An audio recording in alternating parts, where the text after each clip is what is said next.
Oh, yes. This is the Hardcore Marketing Show. I'm Casey Cheshire, your host for this epic journey. And today's show, sponsored by Cheshire Impact, on a mission to help people maximize their use of Pardot and Salesforce. CheshireImpact.com. Bam. There it is. Just hit a button and magically we're off to the races. We're going. We've launched this thing. Man, everyone, thank you so much for joining me. I'm like stoked to introduce our guest today. Super excited about this one. And what to say? So many things to say. Marketing automation strategist, entrepreneur, thought leader, writer, fellow Salesforce Ohana member. Ohana means family. What does family mean? Lilo and Stitch? That means never leaving anyone behind. So fellow ecosystem traveler in the Salesforce world, Salesforce Certified Pardot Consultant, Marketing Cloud Consultant, all the things, founder and consultant at MarCloud Consulting. Tom Ryan, welcome to the show, sir. Thank you. Very, very kind introduction. Yeah, well, you're a busy guy. Yeah, I keep myself busy. Yeah, right. So we're going to talk about marketing automation. We're going to talk about tech. We're going to talk about marketing, tea, running, maybe some football. Who knows? So let me pass you something real quick. It's kind of heavy, but I'm sure you can handle it. Okay, here we go. Oh, there we go. Thor's hammer. Go ahead, take that. You got the hammer. Time to smash it. All right, yeah. There you go. Okay, take Thor's hammer. Smash for me some kind of myth, bogus strategy, misconception. Just set the record straight once and for all. So I'm going to do it in true marketing automation fashion with a logical close test. Ooh. And the close test is just because you can blank doesn't mean you should. So what I'm going to say is a couple of examples. Just because you can create duplicates in Salesforce, it doesn't mean you should. Just because you can email your entire database, doesn't mean you should. Just because you can use Salesforce Classic, it doesn't mean you should. There's so many examples. I want to give that sort of little bit of advice to just sense check anything you're about to do and just think about whether you should be doing it rather than thinking about if you just can do it, because the technology is pretty open and advanced, and that it's kind of, you can do what you want with these systems. Mm-hmm. And I see organizations do things slightly incorrect. And one of the best sort of lines I got from a client, which I've taken, really good analogy, which is the tail wagging the dog. And that happens in most organizations whereby a sales team would be dictating the sort of trajectory of the organization. Whereas it should be sort of operations led. You should be telling sales, right, this is how you do things. This is for the best efficiency. This is for the best reporting, not the other way around, because it can cause problems. So, man, what an image, right? The idea of it. And I think I've heard that phrase before, but never really connected to the fact that, like, how ridiculous would that be to have the tail hanging out and then it's like wagging this dog back and forth. Like, but that's what companies are doing. That's what organizations are doing. Yeah, and it's mostly because of a misunderstanding of the systems. It's expertise in the wrong place, and it's also an emphasis on the wrong metrics. So, for example, we see quite often in organizations lead conversion being a key metric, which is good until you run out of database. My sort of view on it is, everything you do needs to be scalable. If you're going to grow with the marketing automation and the platform, the CRM, and any other systems, you need to have a strategy in place, because eventually, if you keep growing, eventually there's only so many people on the planet. There's only so many people who are going to be interested in your niche or your product or service. So what happens when you do reach the limit? What happens when you've got everyone in your database? Lead conversion isn't really possible anymore unless you use duplicates. And if you use duplicates, you can't get really in-depth reporting. So there's a trade-off there. You can keep things as they are, sure, no problem, but you have to compromise on some of the reporting. So trying to get everyone on this mindset, or to change their mindset to be, right, lead conversion's good, that's a good metric, but so is upsell. Think about your current customer base, think about contacts in Salesforce, think about retention, think about brand evangelism. It doesn't stop at the sale. Your marketing can continue, and then you can, create a brand through people loving you. Right. Yeah. Duplicates. Interesting. I've never heard this point brought up before, but it's so true. If you get so obsessed with new leads and you have a somewhat limited market, I mean, unless you're selling shampoo to humans, like at some point you're going to run out of valid targets, or it'll get harder and harder if it's a small known universe, and that could easily drive you into, well, you know what, let's just make duplicates, which is like the worst thing you can do. But how many times do people just chase the dog, right, with their tail, and they're are you serious? I wonder if you've encountered this. I once bumped into a company that um they every time someone sneezed, that's kind of like every time someone like did anything on marketing automation, they wanted to automatically make a new lead of that same exact person that was already in there over on the Salesforce side. Yeah. And it's like, seriously? All they did was like their score went up by 1, which can be like they viewed one website or they clicked Yeah. one link and now it's a new lead. And again, the tail was dictating that. And so because of that, they had 12 people in there. And of course, Pardot at the time, rightfully so, was like, no, like the technology was like, no, there should be one person here. Yeah. That's the most important way to do it. But they're like, let's break it. So they actually tried to make a custom connector between the two. And for a time, they had a human. I met her. What was her name? Like Beth or something. She was like the one. She was the human connector between Pardot and Salesforce because it was so like crazy that they couldn't automate it. But eventually, they tried to like do this API thing. All this work when they could have been, to your point, upselling or cross-selling or making a better customer experience, and they were Yeah. all about the metrics. It's like months. Like I was in there for several, and they even hired us to project manage another agency who's building it, and like all this crazy stuff was happening all around this metric that you're talking about, where it's like, guys, what are we doing? Yeah, and the way I view it is it's quite simple. Pardot's your filter. Data Mm, goes into Pardot first, and hence why that's where we keep the source campaign. That's where we keep all the UTM tracking. We have all of that source information. You keep them in Pardot. As soon as they're ready, they hit a scoring and grading threshold. They're a marketing qualified lead. So naturally, you assign them to user. They push into Salesforce. That's an MQL. That's you passing the baton of responsibility as a marketer over to right. sales. Right, sales. Now it's your job, and we can support you to create the opportunity. Now start trying to generate revenue. When sales discover an opportunity, that's when you convert them into a contact. That's the lead conversion part, and then you create an opportunity. That's an SQL, and then there's your Right. definitions: MQL, SQL. It's about responsibility, and you can still support each other. And obviously, there's loads of complexities in big organizations and that kind of thing. But in its um, simple form, that's what you're doing: passing over responsibility. You go, and then it feeds back. Yeah. Um, Now, I will say, I've heard some people challenge that. I like what you're saying, but I've heard some people say, well, what if sales goes and finds this person too, and they create them in Salesforce, and they have no idea that marketing is working them too, and they're just not ready yet. Yeah, I mean it is a valid point, but marketing and sales need to be aligned. Yeah. You need to have that synchronization in the systems, so marketing are aware that that lead is now in Salesforce being worked by sales.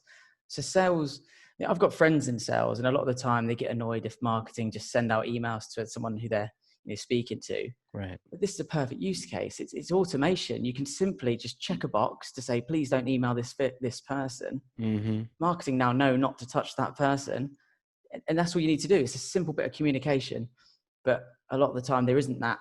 Um, there isn't enough in the system to facilitate that communication, and that's the problem. Not so much, the behavior, because everyone's being proactive.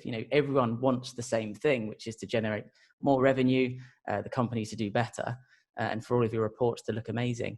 And sidestepping from that, a different point is Yeah. when you do have all of the data in both systems, that's a big problem, because then you've got a bunch of leads and a bunch of contacts in Salesforce. You can't clearly distinguish who are the good ones, who are the bad ones. And hence, going back to the point of Pardot being the filter, I mean, that's why it's the filter, is that sales can only focus on leads and contacts who are probably going to either buy again, or they've already bought and they want to engage with them in a different way. Yeah, focus is so important. I mean, Mm, I love that you brought that up. It's the idea of helping sales focus, and that's what they're trying to do. Just okay, who's the best lead? Because I think in their minds, it's like, okay, I only have limited number of hours in a day. Who do I mm. reach out to who's most likely to buy so that I can bring some money home to my family, right? So they're like constantly doing this calculation, and so if we can help them focus, great. But we become their worst enemy, the opposite, like you're talking about, where if you're not helping them focus, you're just sending them a bunch of leads because they asked for it, but you're sending them a bunch of stuff. They don't know what's good or bad. And then the worst ones become our reputation. Yeah, yeah. You've got a small window of opportunity to get them on board. And I spoke to someone the other day who said about the leads that they get from from themselves, from the sales team. They've got like a 95% close rate, which is really good. Wow. The leads from Pardot, they've got a 5% close rate, What? and it really skewed. So the reason for that is because they're pushing them in too early, and everything's Hmm. going across. I was like, no, use it as a filter, and then that percentage will eventually go up. Right. I hope you Um, sorted them out because, like, wow, what a terrible reputation. Because then it's like a self-fulfilling prophecy, right? mm, Oh, it's 5%. Well, I'm not going to waste my time on that. And then all the good ones that come in, you miss those too. Yep. And then I'm sure you've heard this before. It's, oh, Pardot isn't very good. It's like, no, it's not set up properly. That's what it is. Right. That's all it is. Oh, man, what is that? What is that when people say that? It's crazy talk. I mean, I get it. I get it. It can be frustrating if you don't know what you do. If it's such a powerful tool, if you Right. don't know where to start, and this is why we, not to plug, but this is why we do free Pardot reviews. It's because Yeah. this gets you in the right place, gives you a snapshot, and then off you go. You've got at least somewhat of a direction to go, and a priority and a focus on your first marketing objective, because you can't just want the world straight away. You have to focus on what's your core product or service, and Right. campaigns that you're focusing on to begin with, and then build from there. Work on the successes of that campaign, do some learning, and then it's a feedback loop. So Mm. the way we kind of structure our projects is, implementation, and then we do it in 3 phases. So the first phase is insights. Can you see what's going on? Can you Mm. segment clearly? Can you see how people are engaging with your content and campaigns and so on? Then you move on to phase 2, which is the marketing. So you've got your engagement studios, you've got all your automated email programs. Sure. Phase 3 is the reporting, and then those two work hand in hand. So then there's a feedback loop from phase 3. So you can then optimize phase 2, do more marketing, look at the reports. Then you're making data-driven decisions, and that's what everybody wants. Right.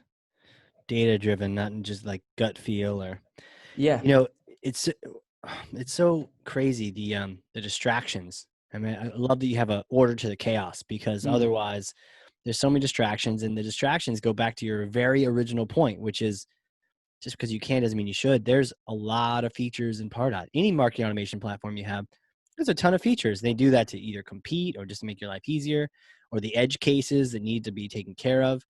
And one time I saw a consultant. It wasn't you. That's why we're hanging out.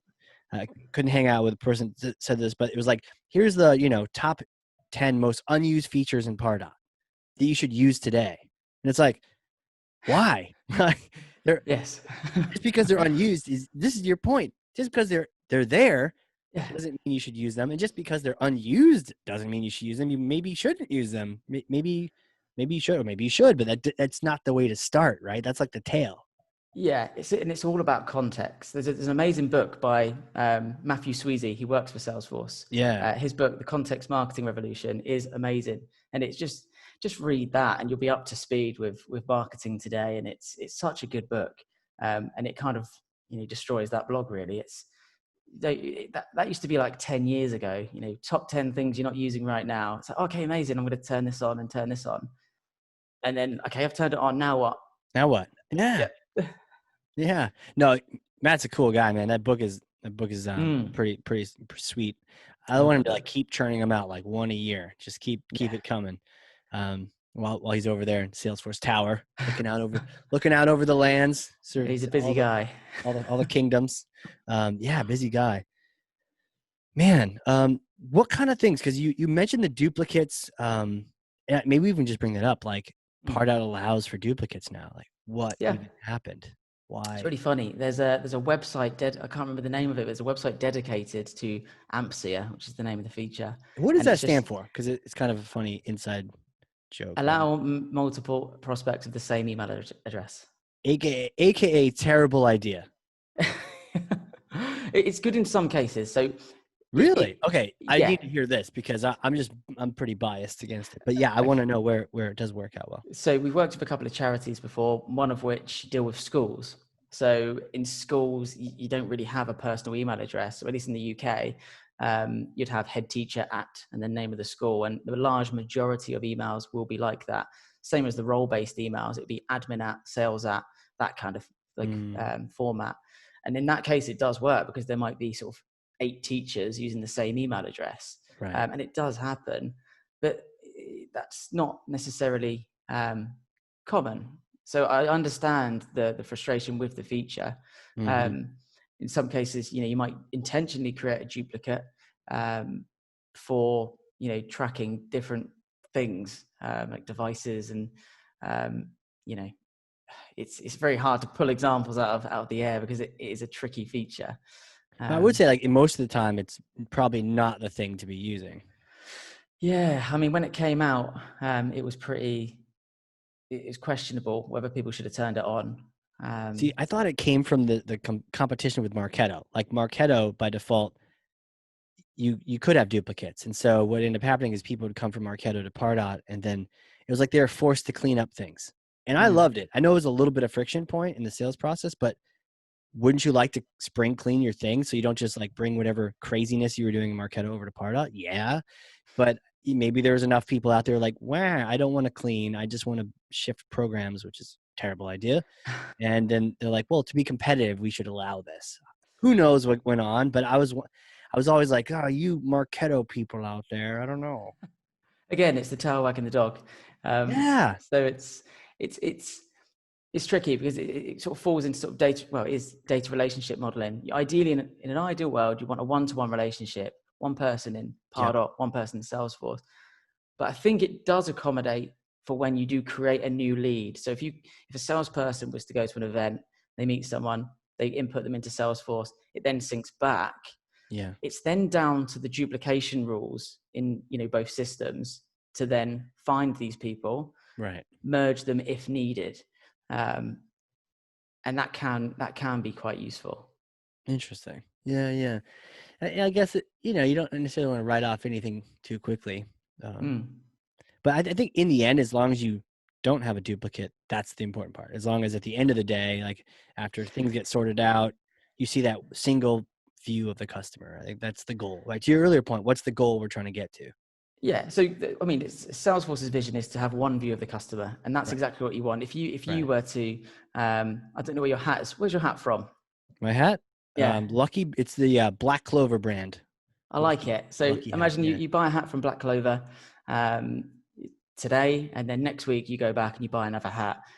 That shouldn't be 2 leads or that shouldn't be 2 converted leads. It should be you. You are the lead or you are the contact. And then there are opportunities off of you. The data relationship model there is one to many. You are Casey Cheshire. You can have multiple purchases. Therefore, that's the data relationship model. Exactly the same in almost all other contexts. You are one person. There are never more than one Casey Cheshire you. Someone else might have the same name, but they can have a different email address. They can have a different location, that kind of thing.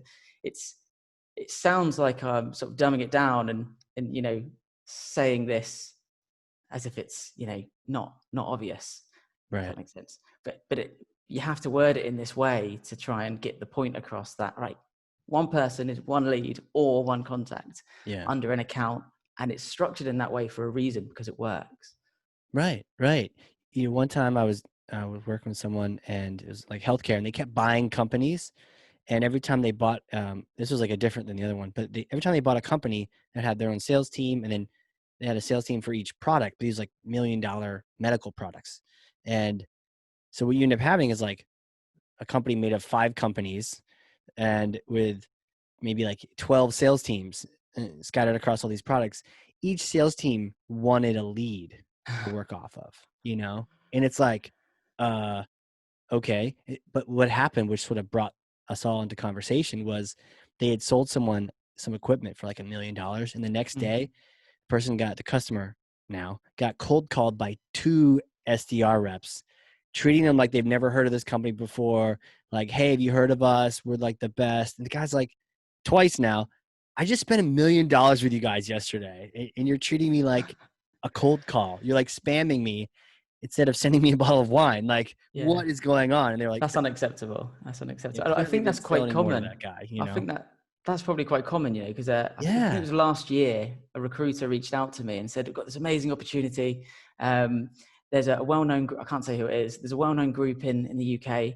They've got 12 companies, all with different CRMs. We need one person. We need you to come in and consolidate them all. Wow. I was thinking, who's going to take that job? That's firstly, no one wants that pressure, and two, that's more than one person job. That's Yeah. Oh, and their budget's insane. £5,000. £500. 500 pounds. Yeah. Yeah. Can you do this on the weekend? Yeah, it's mad. And you Jeez. touched on a good point earlier about the it's only so many hours in a salesperson's day. Yeah. I like that because it's a different perspective from marketing, because if we've got a campaign that needs to go out tomorrow, we can work till 12. That's fine.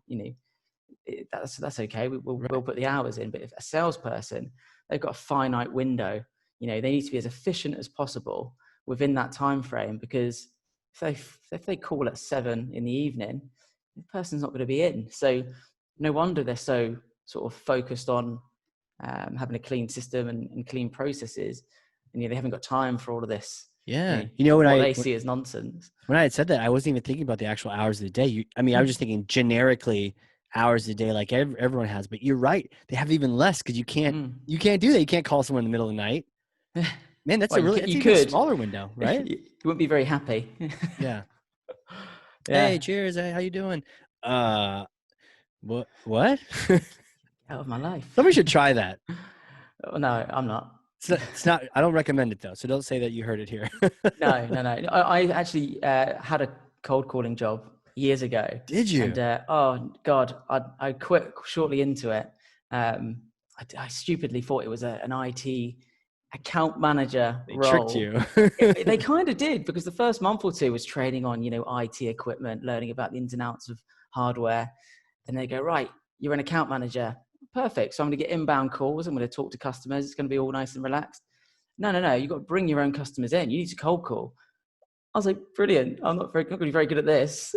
Jeez. And she just had like a little dialer, and then you're just like, hi.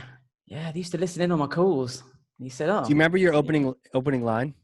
No, I don't. It was very scripted. And so they told you what you had to say.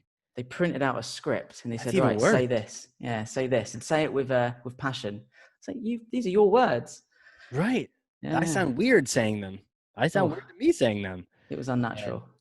Yeah, that's rough. How long did you survive that? I think, the training was a month, and I think I was there a month and a half, 2 months. Then I got into marketing. Found it. It's like they wasted all that training just to find out that, like, yeah, I'm good. Same thing happened to me. I applied for a job way long time ago where it was like a retail store. Like you're gonna be security, which sounded cool, but really it's not. You're just looking at a camera and like, oh, cool. I can tackle criminals who are trying to steal stuff. Like, this sounds great. And then after a little bit of training, they're like, okay, cool. So we'll see you on Thanksgiving, Christmas, Easter, and New Year. I'm like, wait, what? Like, yeah, you're the new guy. So you're gonna come in. Okay, never mind. I'm all good. No. Yeah, it's that sort of like bait and switch there. But yeah, you're right. Limited window for sales, limited time. Lunchtime. There's so much hours of the day. Interesting. Yeah, and we can streamline everything. So with automation, this never used to exist. It used to be all on Excel spreadsheets, and you'd work through the list, and you'd have no idea, who the hot leads were. And actually, in a marketing agency I used to work at, what we used to do was send out an email campaign. So we'd send out the first email, cold data. It was just one email to begin with, lead gen. Mm-hmm. Then we'd follow up a week later with a plain text written follow-up. And what we'd do is we'd send the opens and the clicks over to our sister company, which was a telecoms cold calling company. So the hottest leads are the ones who clicked, call them first, then do the opens. And that's the old way of marketing. Now we've got all of these scores, these grades, and we can prioritize in all these different kind of ways. We can see if someone's been on the website, what they've looked at. We can see scoring categories and break it down like, oh, you're probably interested in this. Based on the content that they consume, we can see at what stage of the customer journey they're in. Mm-hmm. You know, if they're looking at top level blogs, they're probably in, you know, the intro phase. Right. If they're looking at pricing, you know, call them now. Right. If we're getting all this information, all we need to do is refine it and just send it to the right places. And some companies could just thrive off of this, but it's just not always set up in the right way. What do you think holds people back from setting it up? First one would probably be budget.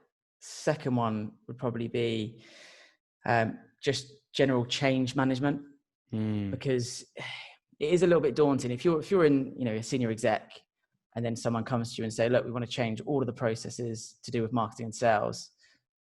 It's Sounds a bit risky. daunting. Yeah. It is risky. It's their jobs on the line, really, because if it goes wrong, that's horrendous. So yeah, it's a slow transition over time. You start to sort of highlight, okay, this is broken, this is broken. We're not getting any benefit from this data here. Start to sort of plant the seed, and eventually, when everyone's on board with the same vision, it's really easy. When everyone's on board, it's straightforward. Wow. Then you know, when there's some resistance, especially from sales, who are just like, you know, marketing are just the colouring in club, as they're called. You know, they're just doing fancy emails and going to events, and they're not sending me anything good. Whenever they do send me something, I just put it to the bottom of the pile and I sort my own leads out. You know, it takes a while to get them on board, but when they do, and then you get those kind of proponents for what you're doing, you sort of cling on to them because they're the ones that are going to change everyone else around them. So yeah, it's about identifying the right people and then bringing everyone up with you. Yeah. Do you remember when you first got marketing automation, just as like when you first saw it? Yeah. So it was Back the in the first day. time I went client side. I just got given free reign, and I'm sure this happens in other organizations as well. So Yeah. got hired into this new job from a marketing agency background. Went in, and my boss was really cool, and he was like, right, you've got Pardot.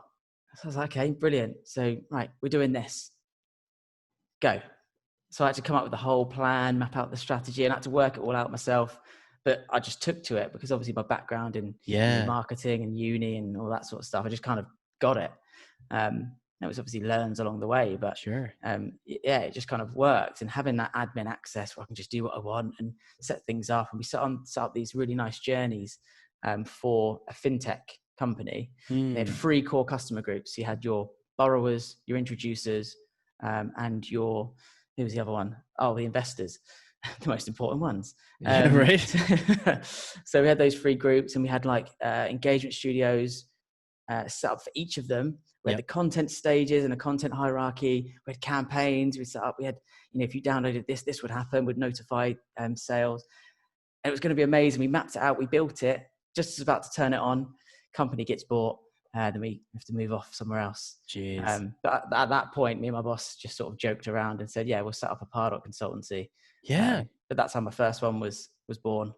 Through smart. through Just that. realizing like, hey, this is powerful stuff. And it's cool to have that freedom, you know. I mean, same here. Like, first one was like just like a small company where they're like, this, yeah, buy this thing and whatever. Don't care, I guess. Don't imagine marketing can do anything. So surprise me, and you're just like, wow, we actually can get way more done, you know, with the automation, and I don't need a team of like 9,000. I can just do it with me and some automation. Yeah, and Salesforce are smart as well because they're selling Pardot on as kind of like an extra. Yeah. And then I've spoken to some clients before, and they're like, you know, we got Pardot as part of the package, and you know, we don't use it. It was just added on. So then we can go in and go, actually, they've given you an amazing tool there. You Wow, can that's a gift. Yeah. And they don't realize it. They're sitting on gold. Jeez. It's incredible. Amazing to like find out that they have it. I think I've heard of that a couple times where it's just like, what? We have some tool? Yeah, they chucked it into the negotiation. And in this case, it's like, hello, you know what you have here? Like, this is impressive. This is amazing. It's my But to favorite your thing point, they have ever. to know where to go with it, and work with someone like you to be able to sort them out. Yeah, Them all. yeah, and you'd be surprised how quickly you can make progress. Especially in a blank account. Give it a Mm-hmm. month, it's just unrecognizable. It's Jeez. you can move quick. Yeah. Yeah. Sick. Where do you see this all going? Like the platforms are getting closer. Marketing automation has been out for many years now. There's more tech on the way. Anything caught your eye? You kind of excited about investigating further? Yeah, it's all eventually going to be merged into one platform. It's all going to be Salesforce will eventually. I don't know how many years it will take, but they're eventually going to be one tool, one Salesforce logon, which is actually going to happen at the end of the year, I think. Yeah. Safe harbor, where you can Now, only do log we have into to say Salesforce. safe harbor, or just they have to say I safe don't harbor? know. I do it You ever just in wonder about case. that? I do Yeah, it just in case. just Yeah, in case. I don't want to be held Someone responsible. buys it based on your recommendation. Yeah, Tom said it, so he doesn't work for us. On this podcast, we get like subpoenas to go to court. We're like, what Yeah, happened? Well, you didn't say safe harbor, so. just trusted this random English guy. But yeah, so it's going to all merge into one platform. Yeah, Hopefully, it gets to a point where you can just add on bits, where you don't have to necessarily always go through a sales team if you're a smaller company. You can sure. just very quickly add on dynamic content, add on custom user roles, add on these key features, because sometimes I'll be speaking to sort of smaller clients. Mm-hmm. We'll be working on things and I have to then go, okay, right, we need to speak to your AE to get this added on and get this upgraded and this kind of thing. Whereas really, we just want to be able to just add it onto the license and do it that way. Right. For bigger orgs, fair enough. Go for a sales team, it's important, but everything on one platform. It's going to be one view of the customer, whether you've got Pardot, Marketing Cloud, Service Cloud, doesn't matter. It's all going to be in one place where everyone sees exactly what they need to see. And what I hope is that they optimize the whole customer journey. So if someone goes through into becoming a customer, all of their Service Cloud, all of their service tickets and responses are shown whenever a salesperson needs to upsell or needs to put them into a new journey in Pardot. It's all kind of visible across one place. That would be Right. ideal. It's getting that Yeah. way. I really want it to not get lost in there when they combine it, but if it can make that customer journey smoother, like you're talking about, then like that's perfect. If it can smooth all that out, as long as it doesn't get lost, and you're like, now it's a feature that doesn't have a name, and you're like, what is this add-on? And then people have this stuff they don't even know to use, Yeah, and that's we haven't even talked about B2B marketing analytics. The Einstein AI side of things, and Yeah. they've just released B2B MA Premium or Plus, B2B MA Plus, I think it's called. Yeah. It's one of them anyway, where they're going to use AI to recognize opportunities and attribute revenue back to multiple touch points across the customer journey. So those connected campaigns will actually all have revenue against them through AI, because we know that salespeople do not add contact roles onto opportunities.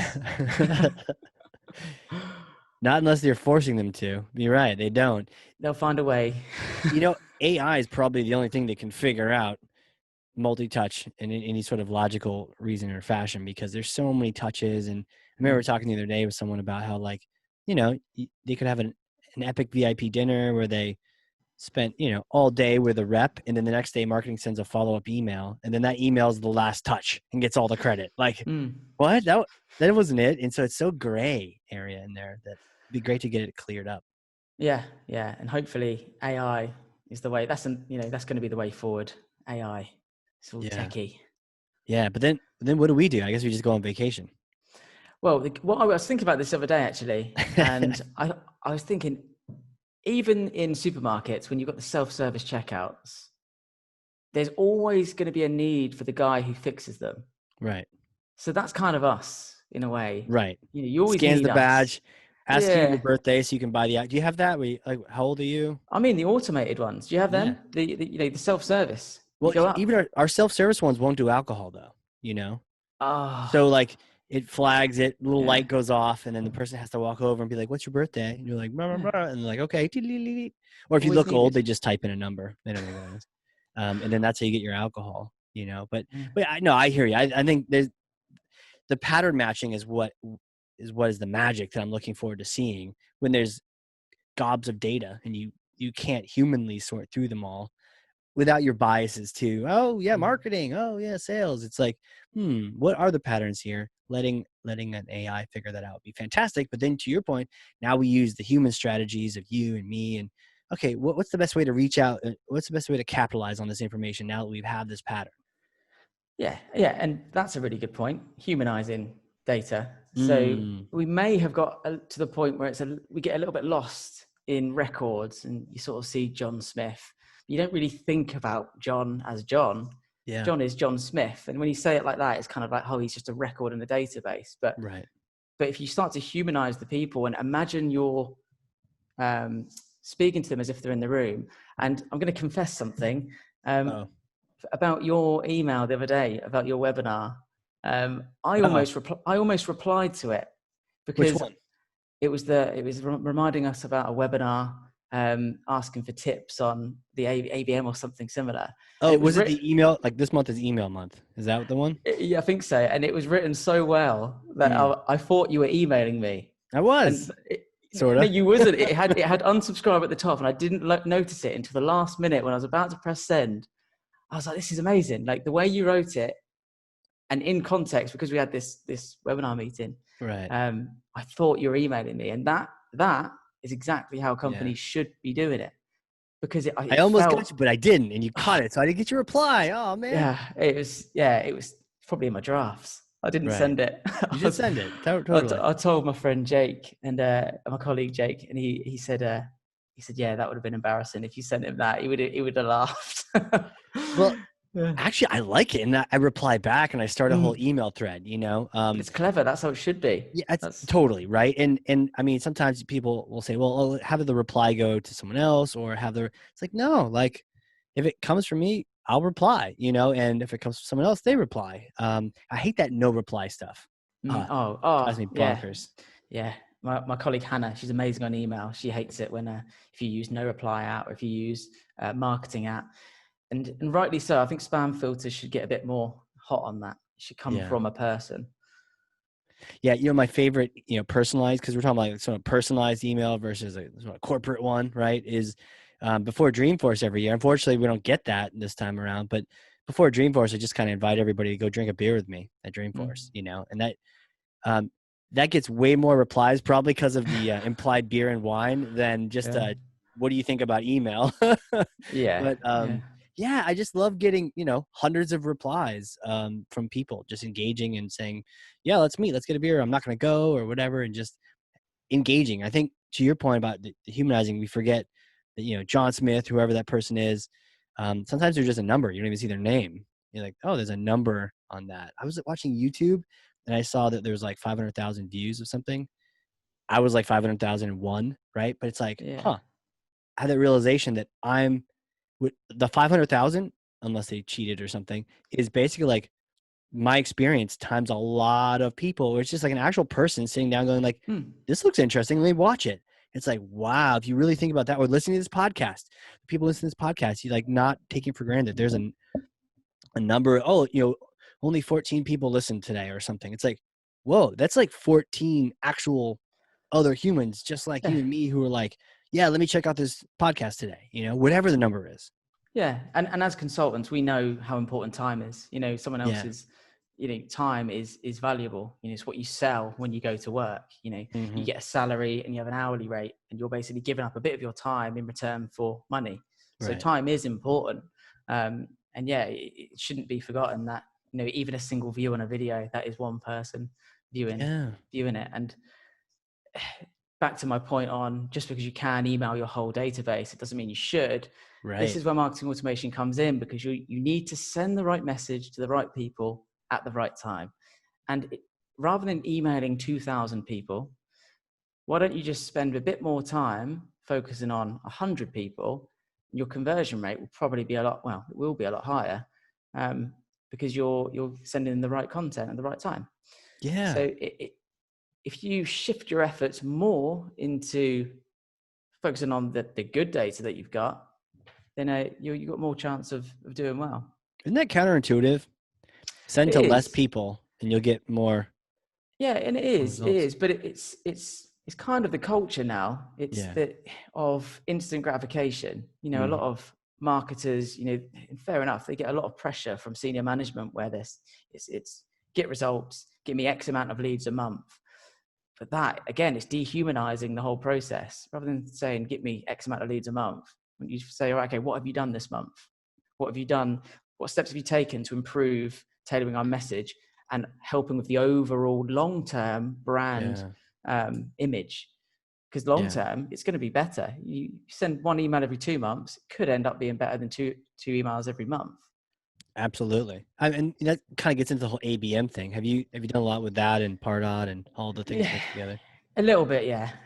It always creeps up, but there's not many clients that we work with who are ready for it yet, to be honest. There's too many other things to focus on. But yeah, if a new person, it might be considered a new lead, if they're part of an account that's already a customer, you need to recognize that straight away. Don't speak to them like with an introduction to us. Okay, this is what we do. It's like, hi, stranger. Yeah. Yeah. Another department works with you. I'm just here to add on a service. Right. Totally. Like, and it shows that, you have your stuff together, right? Like you got your shit together because the left hand knows what the right hand, that's the other metaphor, is like knowing what the other side of the body is doing. If you don't, then you just come across like a crazy person. Yeah. And it doesn't help the sales team. Right. We should be supporting. We're all one team. Right. Support your team and, set it all up properly. Yeah. It's like I wish offense, it was that defense, simple. midfield. Come on, need everybody here. It's not like, a bunch of defenders. Yeah. We're on our own team. What would happen if you had like, you had a soccer football team and you just put a bunch of like one position on the team, That's interesting experiment. Yeah. That happens in friendlies. Everyone thinks they're a Does it? striker. Yeah. Everyone thinks No one passes. right. No one passes. They're all just trying to score. Yeah. No one's hanging back. I'm sure there are plenty of breakaways at that point then, because no one's back there to do anything about it. Yeah.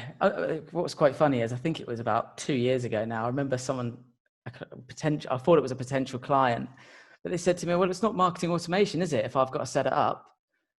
So, what do you mean? What do you mean? Set yourself up. Yeah. Yeah. I couldn't believe it.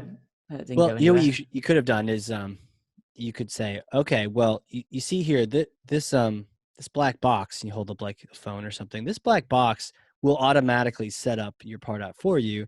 It just costs 10 grand, So, and we will hit a button, but for you to use this magic box, it's 10 grand. Like, oh, okay. Yeah. Behind the scenes, like, okay, let's build this thing. There'll be a voice that sounds like mine on the other end. Yes. And send It's the 10 AI. grand It's to not me. really me, but it's AI, and Yeah. and I will set it up for you.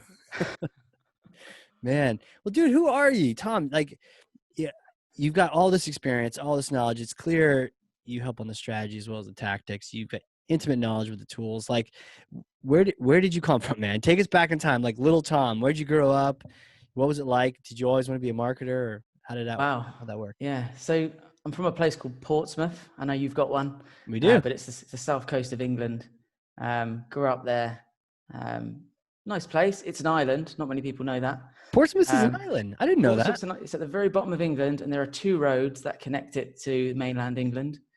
But it's called Portsea Island, and that's where I'm from. If you go any further south, you hit another island, and then you hit France. So no kidding. Very southern. That's where I got this accent from. Oh, Portsea Island. I see. I just Googled the map for the map. No kidding. Yeah. And it's, so you've got like 2 bridges in kind of thing, and that's it. And yeah, and the traffic's terrible when you want to get out. But, I bet it is. When everyone's trying to get out at the same time. That's where I'm from. I do have memories as a kid where, do you remember VTech? Yeah, like phones. They did phones or something? Yeah, they also did a keyboard, and when it had batteries in, you could practice your typing. Mine didn't have batteries in, so mine was just not working. But essentially, I loved GoldenEye when I was growing up. GoldenEye. Talking about the game? No, the film with Pierce Brosnan the film. Okay. as James Bond. Yeah. But I thought Boris, the computer guy, I thought he was really cool. So I used to play on the VTech and just tap on the buttons and pretend I was a hacker. Right. So I'd play around doing that, and not Right. all the time, not enough to be weird, but I did it Didn't he in enough. the movie like sit down and like you'd hear like the tapping, Yeah. like And his he's typing out some password math was code. something broken chair or It was something. something that you sit on, but you can't take with you. Yeah, chair. That was it. Chair. So yeah, as a kid, and then I loved games. I used to love Command and Conquer, the games, and loved them. And they were all strategic, and used to build up the money and stuff. And then I sort of, growing up, I was good in school. Had loads of friends. Did well in science. Just kind of got through, and did quite well. Didn't learn French. I should have. I messed about in that lesson. I What'd regret you it learn now. instead? Did they like no language or? No, it was a language school, and we had to pick a language. I did French. I used to mess about and try and be funny. And then my French teacher said, one day you're going to wish that you learnt in this lesson, wish you'd learnt French. And I was like, everyone speaks English. I don't need French. And now I love French. I really want to learn French. Désolé. So Man. moving on, went to college, and I was a bit obsessed with sort of human behavior kind of thing. So I did sociology, psychology, and critical thinking, Interesting. which was quite a good mix in terms of sort of people. And then went on to uni, and it kind of refined itself. So I had that kind of background with an interest in people, and then moved into business enterprise systems, is what my degree was called. And there was a lot of systems architecture, did a lot of SAP as a core product focus, or it was SAP ERP systems, so enterprise resource planning systems. Did a dissertation or research project on that. Then did that IT company that I mentioned earlier as a first job, because there's a lot of sales jobs in Portsmouth. And then from there, I realized, actually, no, this is funny. So when I was at the IT company, there was this girl there who, for some reason, we were quite competitive with each other. Interesting. And then one day we both said, I'm sick of this job. I want to leave. And she says, yeah, I might just get a job in marketing or something. And I was like, no, I'm going to get a job in marketing. So, so that's what triggered it. And then I started looking at marketing. I was thinking, actually, I could do this. And then I ended up getting a job at an award-winning marketing agency, focusing on lead gen. Wow. Learned a lot there. Did you ever keep in touch with that person to see if like they actually got into marketing? And no, I know she got a marketing job straight after that. she like joined your company now. I don't know. I'm in Liverpool now, but yeah. Then moved client side, learned Pardot. But the funny thing there was, the fintech space was kind of small, so it was me and my boss who got on really well. Yeah. And we'd go around speaking to all these fintech companies, and they kept asking us for help. So we'd be speaking to these, other similar loan companies, and they were like, give us some tips and advice. We're using Pardot as well. Yeah. So then we sort of joked on the idea of, we could set up our own agency. We could just be, this is the funny thing. We thought we were going to be Pardot experts for the fintech space. Such a niche within a niche. Yeah. And then our company got bought, and then they moved, and we said, should we just do it? So we did. So me and my boss set up a company called Macram. And then we were right, position ourselves as fintech for Pardot. And then we started getting some financial services interest. Yeah. And then we got, I think it was, who was it? Like a teaching and education company. And we're like, no, this is ruining our niche. Right. And then we realized Pardot was the niche. So we're like, oh, okay. So we did that for a while, lived in Bali for a bit, traveled around Europe, just lifestyle business kind of stuff. Yeah, working remote kind of thing, and just that's awesome. Oh, it was good. It was good. And then eventually went our own separate ways. He's doing well now. Where in Europe did you go while you're doing this? Just everywhere? Oh, everywhere. Yeah. I don't know where I haven't been.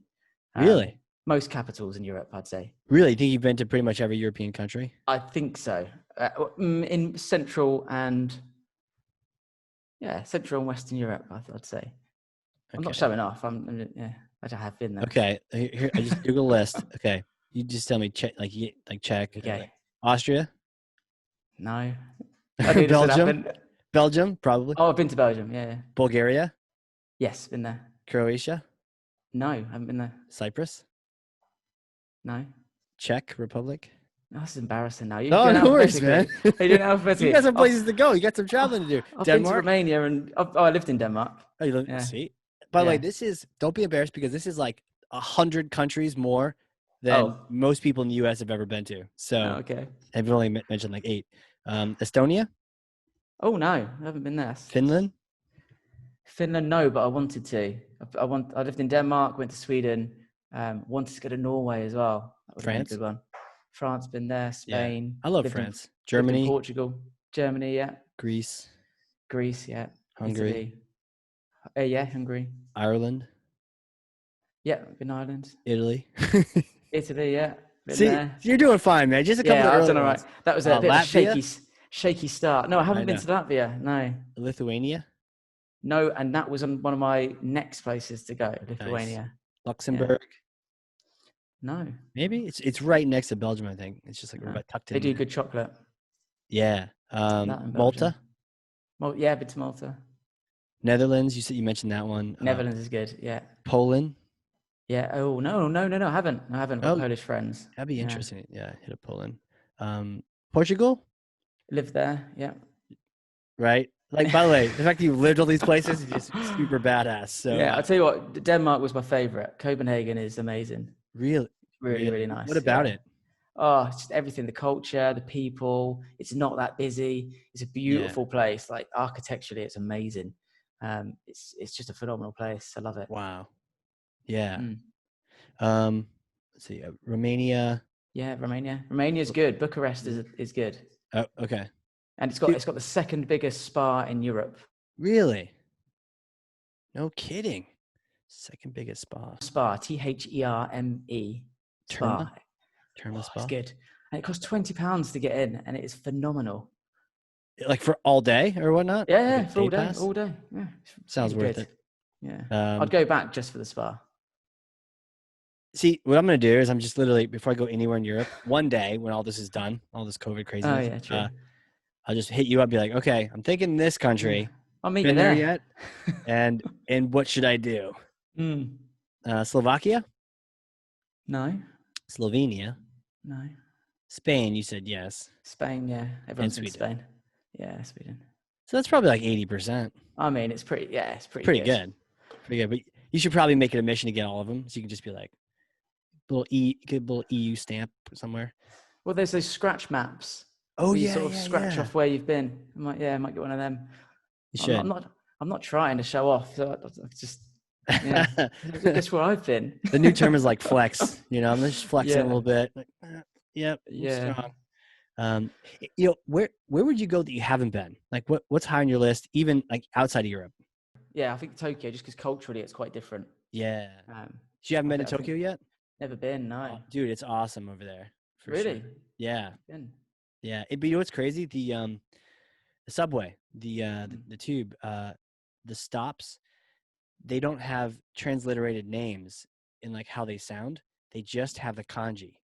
So I remember being in the subway being like, what stop are we at? You have no idea because it's like, oh, Kawabashi station or something. And you're like looking, you don't know, you can't read what station you're at now.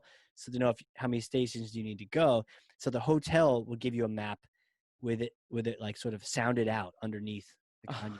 So like, this is Kawabashi station. And like each one though has their own theme song. So every time you pull in, it's like, dee, dee, dee, dee, dee. You're like, oh, okay, that's this station. Wow, it's Yeah. clever. It's wild, man. It's a wild time. Kind of expensive, but I think it's Yeah. worth a trip for sure. Yeah, that sounds amazing. For some reason, that jogged my memory. I wanted to ask you about you. What you used to be in the Marines or the Yeah, Army? Marine Corps for the Marine U.S. Corps. So Yeah. how did you go from Marine Corps to marketing automation expert? Right. How does that work? Well, after I did a deployment to Iraq, and then after I got back, I was kind of like what you even talked about today. I was like, okay, I'm just gonna like take a vacation here, and I remember just going over to a friend's apartment in Boston, and he was from London actually, and shout out to Mo. And so I hang out in his apartment. He'd go to work, and I would play video games all day, and then drink with him at night. It was just like sort of partying, just sort of like, I don't know, get back to normal or something. And Yeah. then I started applying for some jobs. I got this job as a trainer where I was traveling all over the world, training people how to use lasers, which was really cool. Wow. And the training though was only maybe 5 hours maybe 4 or 5 hour training. And so my company would fly me to a location, sometimes exotic, sometimes New Jersey. Sorry, Jersey. But like sometimes it would be like Hawaii, or the Virgin Islands or something like that, or Tokyo or Singapore one time, Oh. London a couple times actually. And I would do this training, and then I'm like free to explore the rest of whatever, almost like when you were doing your virtual work down in Europe. And so I had a lot of downtime, right? I had time to explore, but also a lot of time on airplanes where you're just like doing nothing. And I didn't have to do anything else for that company other than just train people. And so I started taking on marketing projects, like using those freelance sites and just kind of taking that stuff on, because I'd always dabbled with HTML, and I liked that kind of stuff. Um, People would ask for like the simplest things, and I would just sort of make it happen. And but eventually I got like an actual marketing gig, actual marketing job, and just started sort of climbing through the ranks. It really appealed to me. You can probably relate to this. It was technical, but it was also people, you Mm. know? And so you got to be a little analytical, but you also got to be a little creative and, you know, empathetic in terms of like, what are they feeling and thinking? And then you're like, okay, let's analyze. Was I correct? You know, I like the balance of that. And so that just, yeah, I just kept going. And eventually, you know, bumping into Pardot was like life-changing for me, where I was like, Mm. oh, because prior to that, I was trying to hack Google Analytics to make it say anything, you know, which what's funny is Google doesn't want you to be able to know specifically who did this action. They don't want you to be able Yeah. to track people for like privacy. Of course, they track us all and they know everything about us. But anyways, they don't want you to do it. So it was really funky to try to, you know, if you're in a B2B world, make Google do anything other than tell you 30% did this, you know? And so to see Pardot and to have that tracking and automation, it was just like, what? And so I just really fell in love with it and would just talk about it all the time. And that's kind of how, you know, how I came about this, is just, I just love it, you know, to this day. Yeah. That's interesting. The whole Yeah. freelance site as well. Because Yeah. I think Yeah. we definitely used that in the beginning. Right. It Um, just helps you cut your teeth and just try silly stuff. And you do all sorts of weird things. Like I made postcards that had magnets on them, you know, all nice. sorts of weird things. You just kind of take any project you can get. But I found out, and you've experienced this, you know, as an entrepreneur, um, you sell the thing on Guru. It's kind of fun. You're like trying to convince them why you're the one to go with, you know, all the other contractors bidding and then saying what they can do. And you're like, go with me. And then you're like, here's my price, and try to make it competitive. And then they pick you, and you're like, whew. You're like, uh-oh, now I actually got to do the work, you know? So it's like a double job to sell it and then do it. And then it's like, man, at least for those projects, I'd rather just sell it. And the Pardot project, I enjoyed doing it, but it's tough when you're creating your own company. Yeah, and I got a little bit addicted to applying for new work, Yeah, purely because I did so much research and I knew Pardot inside and out. So I felt like, not that I would deserve the work, but I didn't want anyone else to get it wrong. So I'd apply for totally. everything, and I'd message in such a way that I'd be like, look, if you don't work with me, you're not going to get the best Oh, service, because I would, you went hard on them. You kind of not like hard. It wasn't hard in even the hard. paint, they call it in basketball. It was like quiet, like calm but confident. It was like, look, I know this inside out. You can choose to work with me. I'm not that expensive.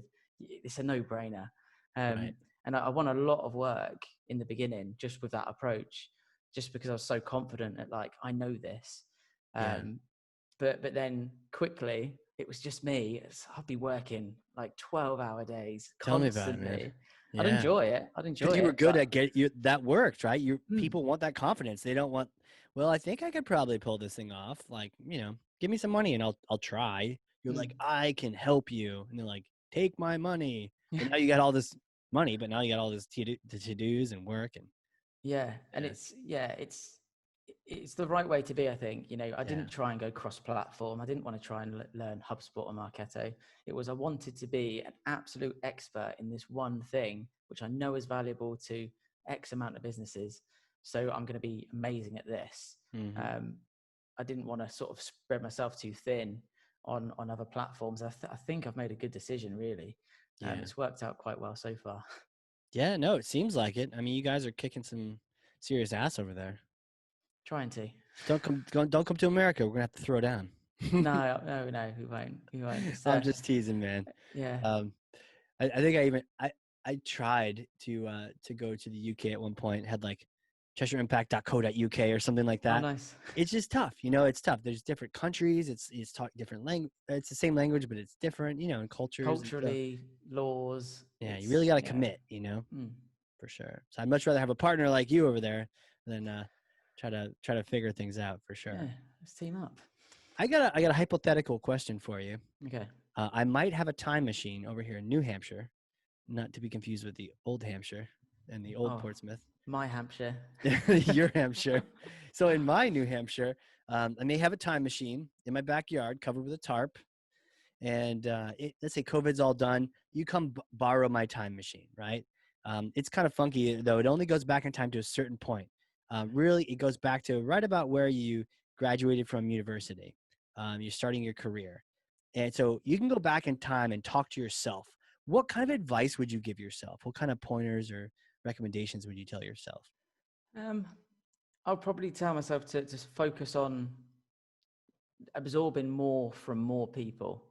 So rather than just picking your, key sort of mentors, if you like, try and learn from everybody. Because I learned that kind of a little bit later, sort of after uni, and well, no, yeah, after uni, after like one or two jobs, it's kind of Yeah. like, right, everyone's valuable, everyone knows something, get something from everyone. Whereas originally, I didn't really know what I was going to do.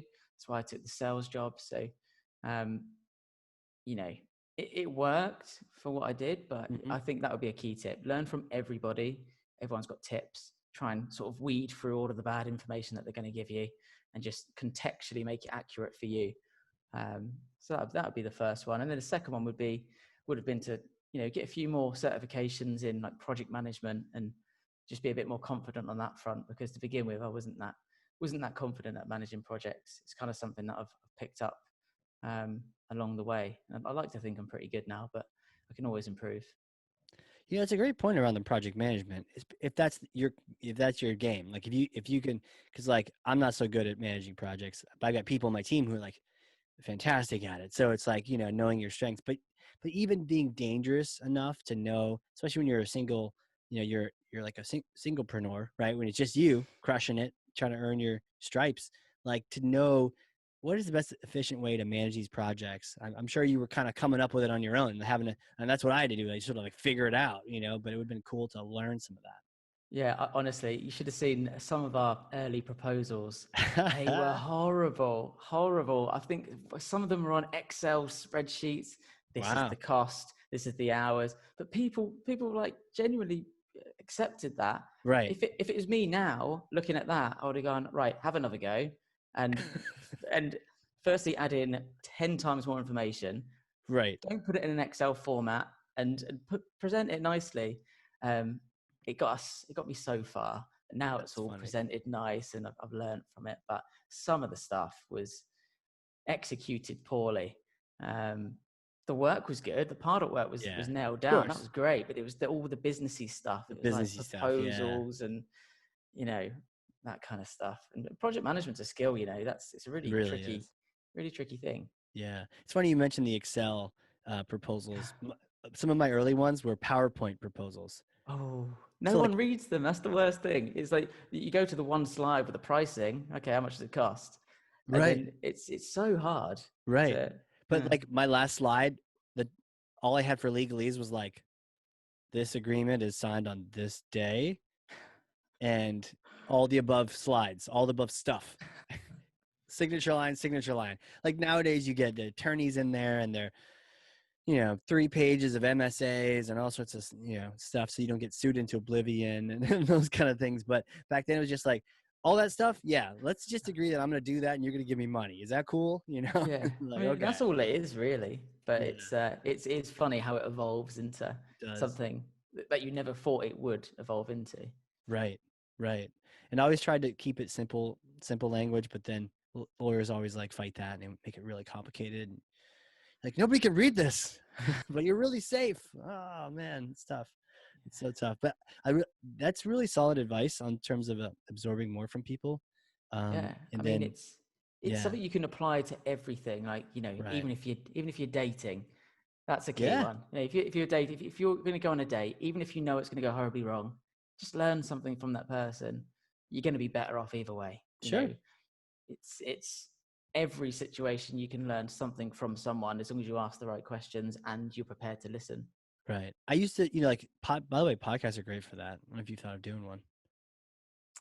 Not yet. I mean, I don't have time at the moment, but Right. it's One day, maybe. One day. one day. Just keep coming back on this one, and it'll be like you Oh, can. got an invite back. This one went Right. well then.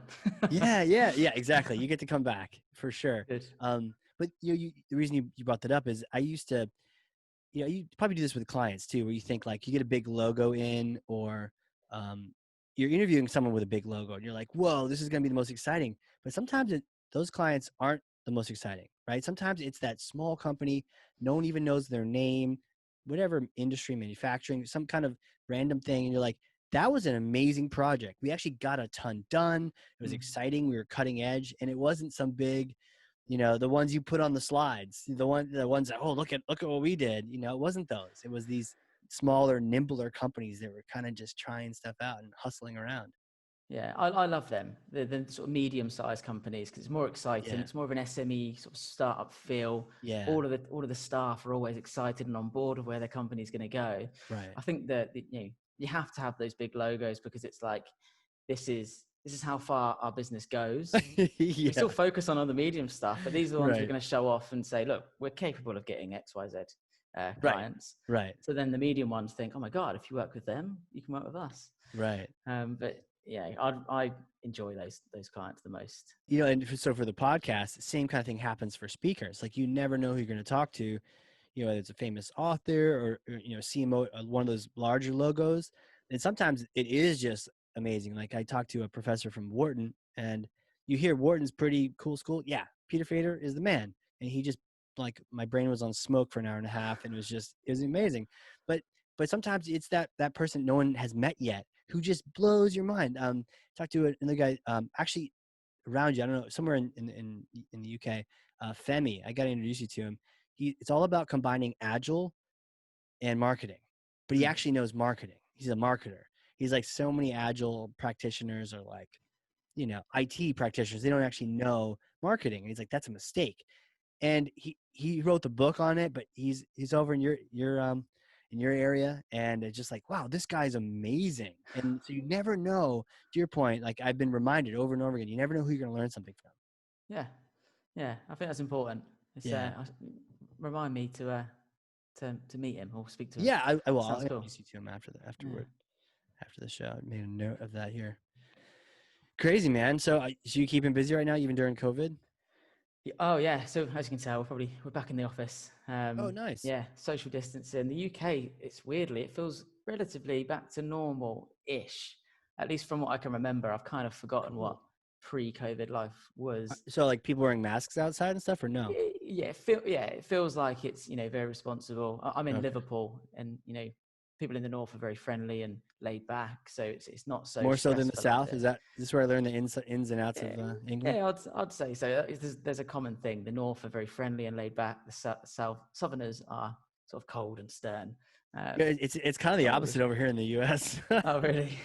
Yeah, the north, it's kind of cold and everyone's a little bitter from the cold, harsh winters. But then you go south and everyone's like, yeehaw. Yeah, it's a bit like that. But it's not too bad. It's not too bad. I mean, I think the first couple of weeks I freaked out. I was used to working from home and doing stuff, but I don't know. It really got to me. I was struggling a bit the first couple of weeks, and then it's normality. You get running. You focus on exercise and cooking. You realize you don't need to go to town, and then right. For sure. I had the same thing, man. I like traveling and meeting people and connecting, and definitely had like a 2 or 3 month like period of mourning where I'm just like, no, that emoji who's like, like that was me for a couple months. But then you're right, and eventually you kind of come out the other end of the tunnel. You're like, okay, well, what do we got here? How do I make it better? Have you got back into running and all that? Yeah. I run in the mornings now. I get up at 6:30, go on a run. How far do you go? At the moment, in the mornings, because it's 6:30, I only do 3K. But I've been doing sort of 10, 11 Ks every now and then. Are you guys on the metric system in the UK? It's just what Garmin say. So I just whatever Garmin tells you. Yeah. So I think your metric system's coming over soon. So Because I was gonna say, like, we're holding fast with you guys on the yeah, whatever the imperial system is, but yeah, if you guys convert to metric, then I think it's game over for the yeah. I mile. mean, I think miles are gone, except Are for they? cars. You know, no, they're not. Yeah. They're not. I don't know. So 3 kilometers. That's cool. Just get a nice little morning jog in there. Just to wake up, come home, pick my dog up, bring the dog Yeah. to the office, and Don't you feel like way more accomplished in the day though when you start out that way? You know? yeah, I used to be a bit sick of, all those inspirational quotes. And it's like, right, get up, run, make a coffee, fight the day. And Right. it's very, very, well, I'm not into that. But there's something in it because I actually enjoy it now. Yeah. Yeah. Did you do the same or do you Yeah, have yeah. routines? And I used to actually, there's a gym down the street where I would do like cycling. I would do like sort of almost like a CrossFit, the hit exercises, like weight Mm. interval training, and then actually blended in with some yoga as well, just to get some stretching in Ooh, there. Like every nice. day, like 2 classes, just to like hit them. So I'm kind of still sad that I can't do that just yet over here, but yeah, I've taken up to like hiking now, getting a bunch of hikes in Ooh, and some nice. runs too. I don't have the daily thing going on yet, but I'll probably need to get into that. Yeah. So how is it by you at the moment then, in terms of COVID? Is it busy or Yeah, you say it's hiking? interesting. Yeah, like the country's just different, right? There's like states and kind of the way they designed it. States are all different, like different children in a family, cousins Mm. and aunts and uncles.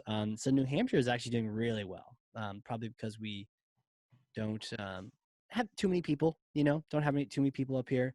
Also, apparently we we sell the most alcohol per capita That's of why you're any state happy? in the country. I think it's because Massachusetts comes up here because it's like tax free. But either way, yeah, we're good. We just sort of self isolate and drown ourselves in alcohol, and we've been pretty good over here. It's a sensible move. Yeah, you go out to the woods, it's like safe and sunny, and you can go do those kind of things. So yeah, Yeah. Interesting fact for you. Apparently, I mean, this is an anecdote. This is what someone told me. Um, there was a study by funded by a climbing association, and apparently chalk kills 99% of coronavirus upon impact, upon touching it, really, which means all the climbing centers are now open. So I've been going climbing as well. no way, Put chalk in your hands. You've got no coronavirus there because it's dead from the chalk. And you can go ahead and climb. no Who'd way. have thought that? Chalk. Who would have thought that? Yeah. Indeed. You know what though? It's a good thing this isn't like the Joe Rogan podcast because literally millions of people would go buy chalk Yeah. Yeah. and then there'd Well, be like a run on chalk. I stupidly said this out loud before Googling it. So, I'll Chalk check kills after. COVID. I'm Googling it right now. Okay. There you 80% go. alcohol liquid chalk kills. Yeah. Chalk significantly reduced. Yeah. Oh, liquid chalk too. I don't know about liquid chalk. That's interesting. Liquid chalk. Yeah. Do you use that when climbing? I used the normal climbing Chalk, chalk, like the, but the bag with the thing in it? yeah, a little sponge. Yeah, yeah, totally. That's sick. Do you climb a lot? I try to. It's quite exhausting. Only like 2 or 3 times a week.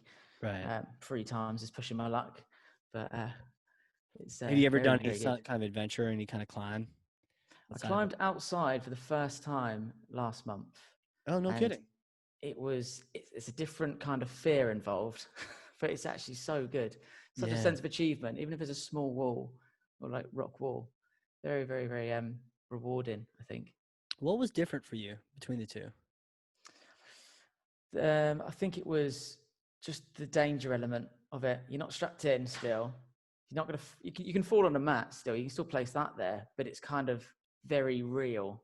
You Wait, look you didn't have a down and rope there's with you? no, no, no, no. It's only like short walls. It's Oh, only you're like about bouldering kind of thing, or bouldering. That's it. Sorry. yeah. Yeah, it's yeah. Should have You're right. clarified That is that. They're not scary. big walls. It's Yeah, not like because the you could fall Netflix one. 8 feet. Yeah. Yeah, yeah. It's not like the Netflix. Oh my god, that makes my palms sweat. The The Alex Honnold guy, oh yeah, free climb El Cap. yeah. That is it's too much. Yeah. And like not get, we get sweaty palms right now just doing a podcast. What does he do? Chalk, I guess. Chalk, yeah, no virus on his hands. Yeah, no virus. Exactly. He's safe. Just keep So climbing, safe. Alex. Yeah. Oh man, that's so crazy. Crazy though. Would you ever do any kind of big adventure? Would you try to do like a long lead climb or one where you rope Um, yourself in? I definitely would. I mean, once all this is over, running your own company and stuff is quite time consuming. There was something I did about what year are we on? 2020, 6 years ago, where I cycled Northern Italy. Oh, wow. That was really cool. We did 2 weeks, flew to Milan, didn't have any plans. We didn't book any accommodation. We just had us, our bikes and our panniers, and we just cycled to Lake Garda, all around, went to Venice for like 15 euros, which was really cool. And yeah, it was really cool. I want to do that again. Wow. Yeah, biking around would be sick. Yeah, it's good. It's good. You just feel like so free. You don't know where you're going to sleep tonight. One of the nights we slept in, I think it was Bergamo, and it was underneath this grapevine vineyard kind of thing. And you wake up and it just smells of grapes. And it was the nicest awakening I've ever had. Just to wake up to grapes and Were you in spice. beds or you just sleeping on the ground under grapes? No, we had tents. We just Oh, camped. you had tents. Okay. Yeah. Oh, so you had tents. So you weren't even paying for like little hostels or No, whatnot. you just pay for a little spot and then you just put your tent up. Wow. Yeah, it's cool. That must have been the most affordable way to do Italy too. Yeah, I mean, it didn't cost much. Would you Just stop in for beers good food or were you cooking that yourself too? No, we got food in places. Okay. Yeah. I would say. Don't Yeah. want to miss out on that. You should do the same thing with like France. Yeah, I mean, we do want to plan another one. France, Spain. Mm-hmm. So many places. What about mountains? I think we cycled up what we thought was a mountain. It's probably a big hill. It felt like a mountain. That was It's painful. tough. Tough on wheels too, for sure. Have you done any mountains? No, with cycling, but I'm kind of on this mountain kick where right now I'm actually supposed to be in Tanzania. My flight was booked and everything. I fly back Sunday. Yeah. It's still in the calendar, just kind of like, it's sad. I haven't deleted it because I don't know, it's sad and I like looking at it. But next year, gonna go climb Kilimanjaro. So if you're interested. Wow. Yeah, that would be an achievement. Have you ever heard of Wim Hof? Yeah. Yeah, I love him. So yeah. Have you done his thing? Have you gone his course or done his method or? Yes, one of his trainers when I lived in Bali, he did some. Funny enough, he was from Portsmouth, and he did the breathing exercise with us and taught us how to do it. So wow. I do the breathing, do the cold showers. But I'd love. Do you do cold showers every day? Every day, yeah. Warrior, dude, you're a beast. Yeah. Nah, it's easy. So, don't you have sometimes where you're just like, man, I just want to be warm today? No. No? Not anymore. Not anymore. No. Wow. It just sort of leaves you. A warm shower, it's just, I don't know, it's a bit weird for me now. Really? Yeah. See, this is where we get into the real you, hour and change in is like, okay, so cold showers and then you're doing the Wim Hof all the time. Yeah. So when we climb Kilimanjaro, you don't need a shirt is what you're saying. I'm basically going to go up in my boxers. Exactly. Maybe I'll say this now. I said I've been to every capital in Europe, but then we'll get there and you'll be like, okay, Tom, you're a liar. That's true. I've been in every capital. How about this one? When my family visited me in Denmark, they said, okay, we're going to get a small hotel room. You can stay with us. Okay. And I said, yeah, I can sleep anywhere. I'll fall asleep anywhere. I don't mind. And they said, okay. So I ended up sleeping on the floor at the end of the bed. And it was so bad. I was like, okay, I'm going home. So I ended up cycling home. So they still hold it against me now. So you said you could sleep anywhere. You cycled home. Well, it's like a hotel floor. It was a hotel floor and it was cold. I was like, come on, you pushed. When I said anywhere, I meant most reasonable places to sleep. Sofa or a couch or something. Yeah, that's what I meant. Why didn't you read my mind? Jeez. I'm surprised you didn't just hop in with everybody else. Like, all right, let's do this. No, man, craziness. Well, hey, where can people connect with you? How do they connect with you? How do they find out more about your company? Best thing to do is LinkedIn. Okay.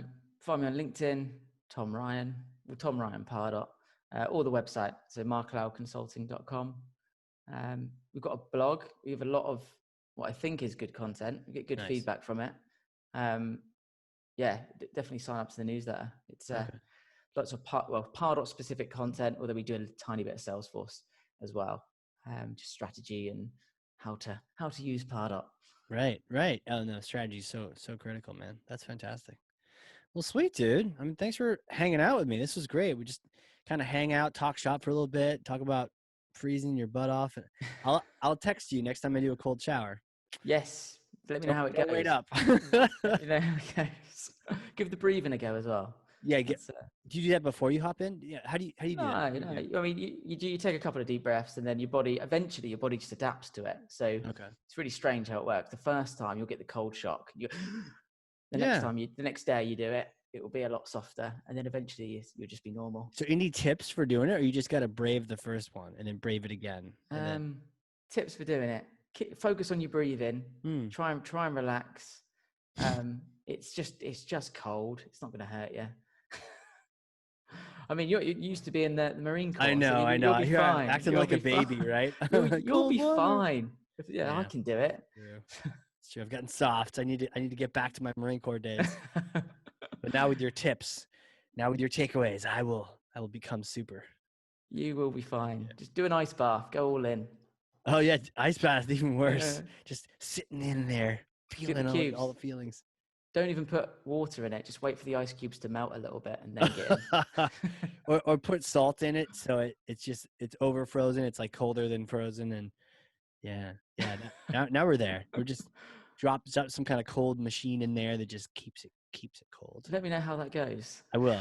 If you read obituary about Casey dying of hypothermia, and you're like, "But I meant it won't hurt you. I didn't mean sub-zero liquid nitrogen, Casey. Come on, man." Tom's making stuff up again. Yeah. Here we go. We're making it up. Well, hey, for those people listening, if you learned something, and I know you did because I have 2 pages of notes over here, front and back, lots of stuff going on, then share this with someone. Be a thought leader. That's how you do it. It's as simple as that. You share it with someone, but you put your thoughts on it, your love, the idea of the tail wagging the dog. What are your takeaways? When you share your takeaways, LinkedIn's a great platform for that. You become thought leader. 8 people, 48 people, 9,008. Like however many people you're connected to on LinkedIn, put that stuff out there. Tag Tom, tag myself. We'll comment back and it'll be a blast. So, dude, thanks again for coming on here. Tom, you're the best. You're a beast. One day I want to meet you in the cold showers. Let me know how it goes. I will. Awesome. And for those listening, this has been the Hardcore Marketing Show. We will catch you all next time.